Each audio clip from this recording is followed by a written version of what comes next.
Fala aí, pessoal, tudo certo? Bom, eu sou o Arthur e hoje vamos fazer uma revisão geral, uma revisão completa sobre iluminismo, sobre o período das luzes. Então você vai sair desse vídeo com uma revisão geralzona, com tudo que você precisa saber do iluminismo e dos seus principais pensadores para Enem, para os vestibulares, porque é um assunto muito importante, não é um assunto difícil, é um assunto muito fácil de se entender. Então, vamos para cima, sem enrolação.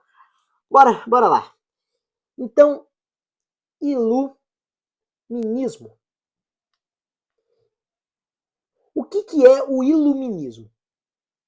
A Europa, a maioria das suas potências, passava por um período longo, muito longo, de monarquias absolutistas. O que isso significava? O poder ele estava extremamente concentrado na mão de somente uma pessoa. Só que isso feria todos os tipos de liberdade. Isso feria as liberdades individuais, feria as formas de pensamento. Não se tinha participação política, liberdade no que se fala, direito de se falar o que quiser. Então, começa nesse período a surgir pensadores, intelectuais, cientistas, filósofos, que começaram a se reunir e debater ideias. Debater essas ideias e debater, e não só isso, questionar o porquê de tal repressão, o porquê de eu não poder pensar o que eu quero, o porquê de só uma pessoa ter as decisões políticas e não todo o povo. Então, pensadores que nesse contexto são chamados de pensadores iluministas começam a debater, a racionalizar e a desenvolver novas vertentes filosóficas, novas vertentes de pensamento, questionando tudo isso. Então, o iluminismo, ele é um período de questionamento. Questionamento. O iluminismo é um período de busca por liberdade. Ele também é conhecido como o período ou o século das luzes. Ao mesmo tempo, eles buscavam esclarecimento e iluminação. Aí você me pergunta, mas iluminismo, estar buscando iluminação, isso já não é óbvio? Claro que não. Porque você pode entender a iluminação como um meio físico. Você pode entender a luz como um fenômeno físico a ser estudado, podendo ser uma onda ou podendo ser uma partícula. Então você estuda a luz de muitas formas. Nesse contexto, a luz ela não é literal, ela não é física. A luz, nesse contexto, é a luz das ideias, a luz do pensamento. Então, todos os estudiosos da época não estavam buscando uma luz física, eles estavam buscando a luz na ideia, a luz através do conhecimento. Ou seja, o estudo, o conhecimento, a forma de ciência, a filosofia, faria com que nesse período o ser humano alcançasse a sua liberdade, alcançasse autonomia, alcançasse a sua individualidade. Então, é nesse período que começam-se os debates. E não para por aí, porque os debates eles não ficavam somente entre a burguesia, somente entre os professores e os estudiosos. Esses ideais iluministas de se buscar o conhecimento, se buscar o esclarecimento, as ideias, a liberdade, começou não só na burguesia, mas começou a se espalhar para as outras camadas da sociedade. Então, nos antigos bares, nas tabernas, é claro, nas chamadas tabernas da época, é claro, de forma mais simplificada, os ideais iluministas já eram difundidos, já eram dissipados. Então repara que não só uma camada, mas todas as camadas da sociedade, de forma às vezes mais complexa e profunda, ou às vezes de forma mais simplificada, começou a ter acesso às vertentes e à corrente do iluminismo. E não para por aí, porque você me fala o seguinte: ah, mas o iluminismo é um período.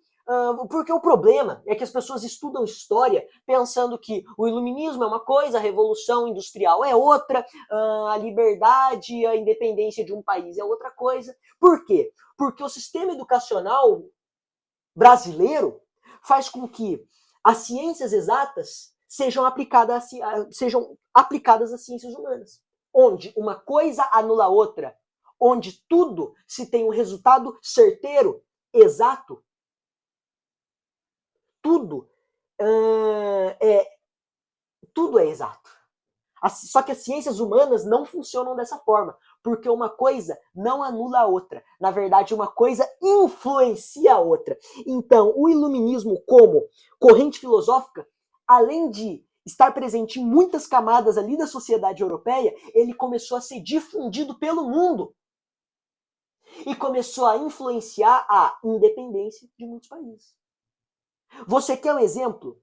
Aqui no Brasil, filhos de colonos, ou seja, pessoas relacionadas à burguesia, que iam para a Europa estudar, que iam para a Europa para educação, para fazer faculdade, voltavam para o Brasil com essas ideias iluministas. Aqui a gente está falando de século XVII, século XVIII. Então eles voltavam para cá com todas essas ideias iluministas, com essas ideias de liberdade, com as ideias de independência. Então, muitos filhos de colonos, né, nesse contexto aqui da América, no Brasil, foram os responsáveis também, claro, por trazer a corrente, o viés e a linha de pensamento do iluminismo para cá. Tá? Então, aqui você tem forte o questionamento. Questionar por que o poder está na mão de um. Por que não se pode falar o que quiser? Então, eles buscam liberdade. Liberdade através do conhecimento. Então, por intermédio do conhecimento, do estudo. Beleza? Então vamos lá, já entendido agora o que foi essa corrente do iluminismo, o contexto histórico, como influenciou outros acontecimentos e outros marcos da história da sociedade, a gente pode começar a fazer uma revisão e uma passagem pelos seus principais pensadores. Então vamos vir aqui para baixo e vamos colocar pais do iluminismo. Quais foram os primeiros pensadores que começaram a desenvolver essa ideia? Então, primeiro, anota isso que é muito importante, com certeza vai cair na sua prova. Por quê? Porque o iluminismo não é difícil. E o período do iluminismo influencia a história toda. Porque as pessoas não queriam fazer uma revolução aqui por meio de armas, mas uma revolução por meio do conhecimento. Uma revolução com esclarecimento das ideias. Então é luz no sentido de se ter uma luz na cabeça. Então a gente sempre vê o desenho, né? Aqui de uma lâmpada, ela tem um negocinho assim e começa a surgir luzes, sempre na cabeça de uma pessoa. Por quê? Porque é o conhecimento, é o esclarecimento, é a luz na mente e nas suas formas de intelecto, nas suas formas de racionalização. Beleza? Então vamos voltar aqui. Os pais do iluminismo, beleza? Então nós temos René Descartes, um dos principais nomes do iluminismo. Ele acreditava que toda forma de conhecimento se vinha por meio da razão, do raciocínio lógico. Então ele era um filósofo racionalista, ou seja, o conhecimento é adquirido pela razão. Então ele era um racionalista. Outro pai, então o segundo pai, ou um dos pais do iluminismo, nós temos um pensador muito importante, que é John Locke. Então o John Locke, ele está ligado ao liberalismo. Por que ele está ligado ao liberalismo? Porque o John Locke, ele defende... Então deixa eu escrever até com outra cor. Não precisa. René Descartes. John Locke. Ele está ligado à ideia de liberalismo, por quê? Porque ele defende a propriedade privada. Propriedade privada. Por que ele defende a propriedade privada? Ele diz que o ser humano, logo na sua concepção, no seu nascimento, em sua essência, ele já nasce tendo uma propriedade privada, que é ele mesmo. Então, nós, o ser humano, o homem, já somos uma propriedade privada de nós mesmos desde o nosso nascimento, desde a nossa concepção. Ou seja, nós já nascemos tendo o nosso corpo como a nossa primeira propriedade privada. Como a nossa primeira propriedade privada. Então, ele defende que homem tem a si mesmo como primeira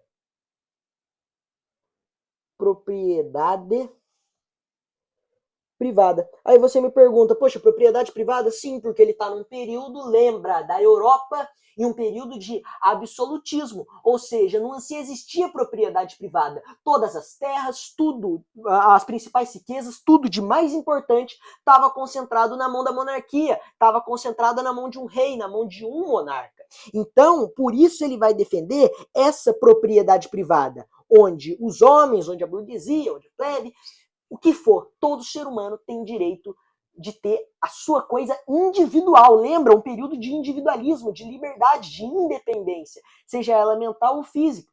Então, independência do Estado. Independência da gente, a gente tem que ter uma independência, segundo Locke, claro, a gente tem que ter uma independência do Estado. Ou seja, ter propriedade privada. E para poder se defender que os homens deveriam ter propriedade privada, ele defendia que, desde a concepção humana, a nossa primeira propriedade privada somos nós mesmos, ou seja, é natural, tá? Então, naturalismo no sentido de a propriedade privada já é natural do ser humano, beleza? Ele era um empirista, então ele defendia que as formas de conhecimento vinham da experiência. Aí você me pergunta, então você pode surgir essa dúvida. Então o racionalismo e o empirismo, eles são opostos? Eles são diferentes? Não, René Descartes, ele era racionalista, o John Locke empirista, então é um oposto do outro? Novamente, a gente entra na mesma discussão das ciências humanas, onde não existe certeiro, tudo depende de uma concepção. Então, você dizer que o racionalismo é o oposto do empirismo, você está errado, porque existem diversos pensadores, diversos filósofos que uniram essas vertentes. E um deles é um cara bem medíocre, que chama simplesmente Kant. Simplesmente Kant foi o cara que uniu e pegou o que tem de melhor dessas duas vertentes. Tanto que sua obra principal é a Crítica da Razão Pura. E se você quer entender um pouco mais de Kant, entra no meu canal e entra no último vídeo que você vai entender Kant de modo aprofundado. E isso eu explico logo na introdução, que ele juntou o racionalismo com o empirismo em uma vertente. Ou seja, não tem como um ser o oposto do outro, sendo que diversos pensadores uniram essas vertentes. Tá? Então você não se enxerga dessa forma. Outras pessoas que também eram empiristas, que acreditavam na experiência como toda forma de adquirir conhecimento, a gente tem Hume, que também era um empirista. Beleza? Então vamos dar prosseguimento. Então esses são os pais do iluminismo, vamos dar prosseguimento nos próximos pensadores. Entre os próximos pensadores, nós temos Voltaire. O Voltaire, na verdade, é um pseudônimo. O que é um pseudônimo? Cara, anota, porque isso aqui é muita tendência a cair na sua prova, não só de história, não só de filosofia, mas cair na sua prova de literatura. Então, é um pseudônimo. que é o quê? Quando a pessoa, ela não usa, que é diferente de heterônimo, tá? O pseudônimo é quando a pessoa, ela não usa o seu nome de fato. Ela não usa o seu verdadeiro nome, porque ela precisa esconder o seu nome real. Então, Voltaire, numa linguagem atual, é um nickname para ele esconder seu verdadeiro nome. Por que ele precisava esconder seu nome? Por que ele assumiu esse novo nome, esse pseudônimo? Por quê? Porque antes de ser um pensador, no sentido de um estudioso da corrente iluminista, ele era um artista.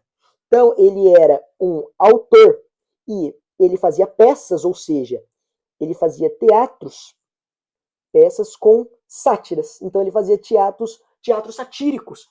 E essas sátiras voltadas à burguesia, voltados ao poder absolutista, a esse poder concentrado.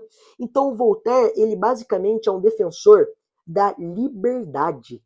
Liberdade individual, liberdade no se pensar, liberdade individual, coletiva.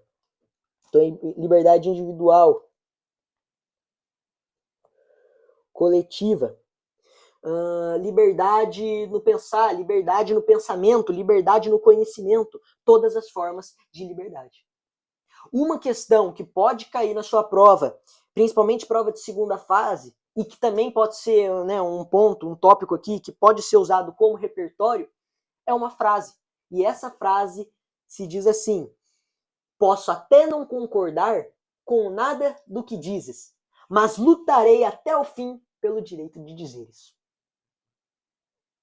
Aí você me pergunta, Arthur, o que significa essa frase? Não posso não concordar com nada do que dizes, mas lutarei até o fim pelo direito de dizeres. Essa frase não foi escrita por Voltaire. Essa frase foi escrita por uma aluna ela foi dita, né, por uma aluna de Voltaire. Uma aluna no sentido de uma estudiosa, uma pessoa que estudou e interpretou as obras de Voltaire. O que essa frase significa?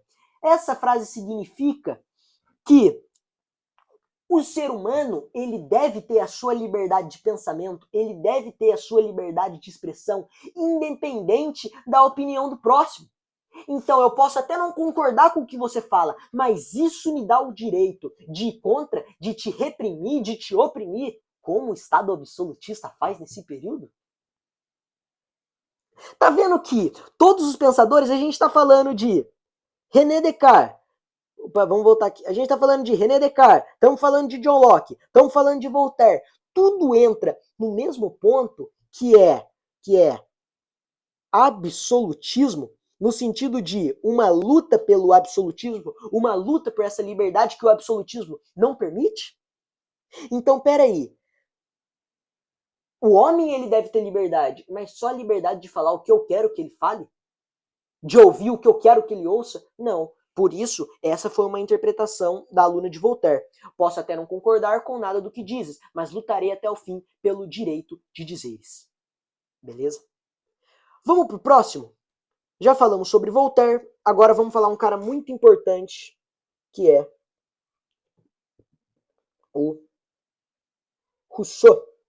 O Rousseau, ele vai defender a concepção de que, o Rousseau contrariando muitas correntes filosóficas, ele vai defender de que o homem, ele não nasce mal, como muitos defendiam. O homem não nasce mal. Na verdade, o homem nasce bom. A natureza, a essência do ser humano é boa. Mas a sociedade que vai o corromper. A sociedade, a natureza e, né, a sua relação com o mundo vai deixá-lo mal. Então, o Rousseau é homem nasce bom. Sociedade o corrompe.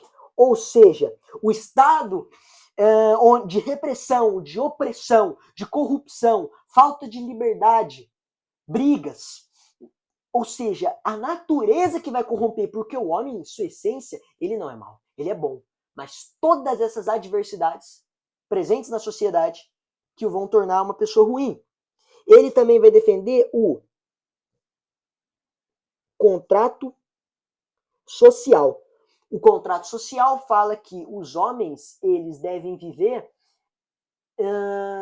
numa harmonia, no sentido de o homem deve entender que todos os homens têm a sua liberdade e que os homens vivem de modo coletivo, vivem de modo em sociedade, não vivem individualmente. Então, esse contrato social é que os homens deveriam, entre aspas, assinar para que a sociedade ela pudesse decidir as suas ações, os seus caminhos de modo coletivo, de modo a se respeitar a opinião do próximo, porque todos vivem em sociedade.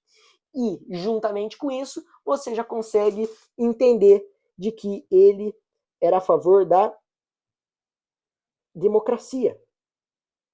Nesse período, o que é democracia? Cracia é poder.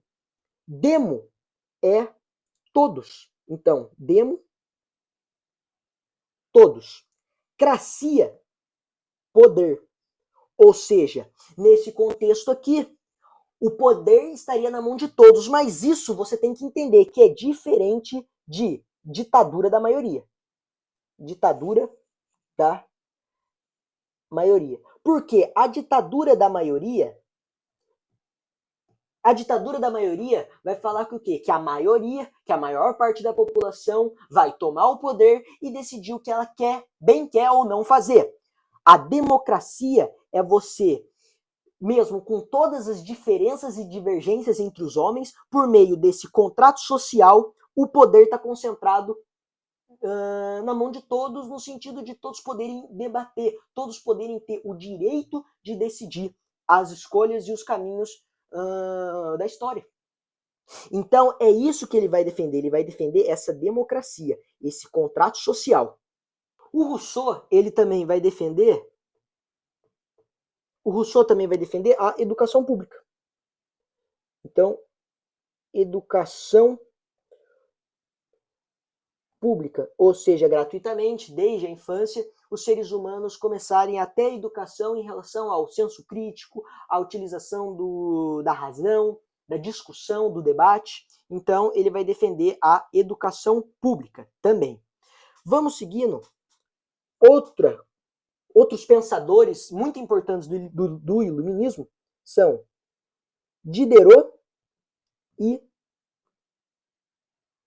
D'Alembert.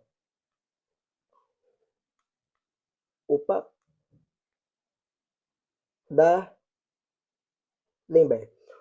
Como nós estamos em um período de conhecimento, busca da razão, eles tiveram a ideia, e não só tiveram a ideia, eles executaram essa ideia de pegar todo o conhecimento que se tinha no mundo e da história da humanidade e se colocar em um livro. Então, Diderot e D'Alembert formaram a Enciclopédia.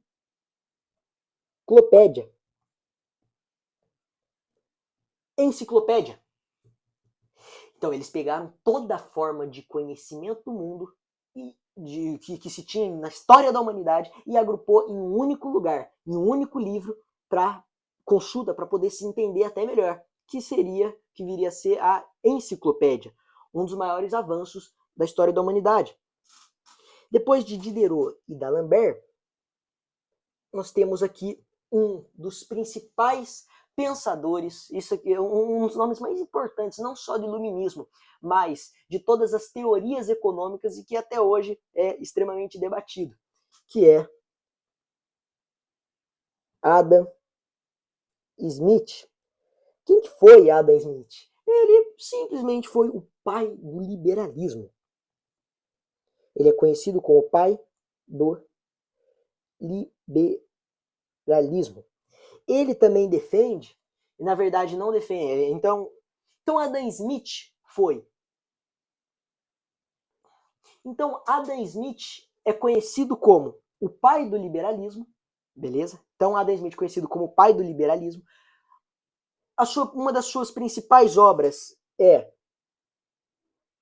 A Riqueza das Nações. Por que ele é o pai do liberalismo? Porque ele vai defender de que o lucro, o dinheiro, a riqueza, ela se vem por meio do trabalho. Então, a riqueza ela só é alcançada pelo trabalho. Então ele vai defender de que? Ele vai defender a ideia que a busca por metais preciosos e esse trabalho braçal do ser humano é o que é possível se alcançar a riqueza. Mas lembra, estamos num período de absolutismo. Então, o que ele vai defender? Ele vai defender a não intervenção do Estado. Então, peraí, o trabalho é o meio para se alcançar a riqueza. Mas, para isso, não pode ter um Estado intervindo na economia. Então, ele vai defender aqui, muito importante, isso aqui é a principal tese do Adam Smith, a não interferência do Estado. Ele acreditava que também o valor das coisas, então o valor ele não está baseado e quantificado no quanto ele é essencial, no quanto você precisa, mas na oferta e demanda do mercado. Então, por exemplo, uma garrafa de água ou uma bolsa. A garrafa de água é de fato que você precisa, a água é vital. Só que o valor não está baseado na necessidade, o valor está baseado na oferta, na lei da oferta e demanda do mercado. Então, oferta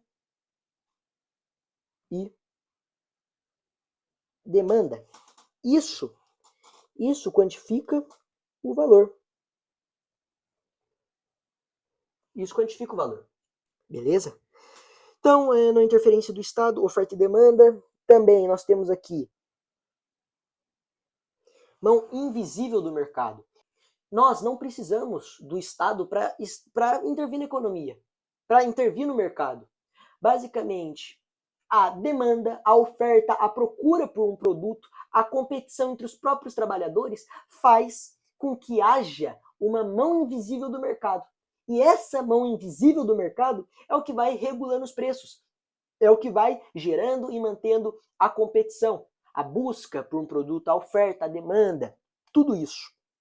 Então, mão invisível do mercado. Ele foi um dos principais pensadores do iluminismo e até hoje um grande pensador econômico. A teoria econômica do liberalismo vem toda do Adam Smith, beleza? Só que um último ponto que é muito importante ressaltar é, novamente, a questão, né, que eu já falei em algum momento do vídeo sobre o sistema educacional brasileiro pegar as ciências exatas e tentar aplicar as ciências humanas. No modo de que todos os feitos, eles não são contados pelo que de fato está acontecendo e pela influência, pelo impacto, pela profundidade, complexidade que ele tem no mundo e na história.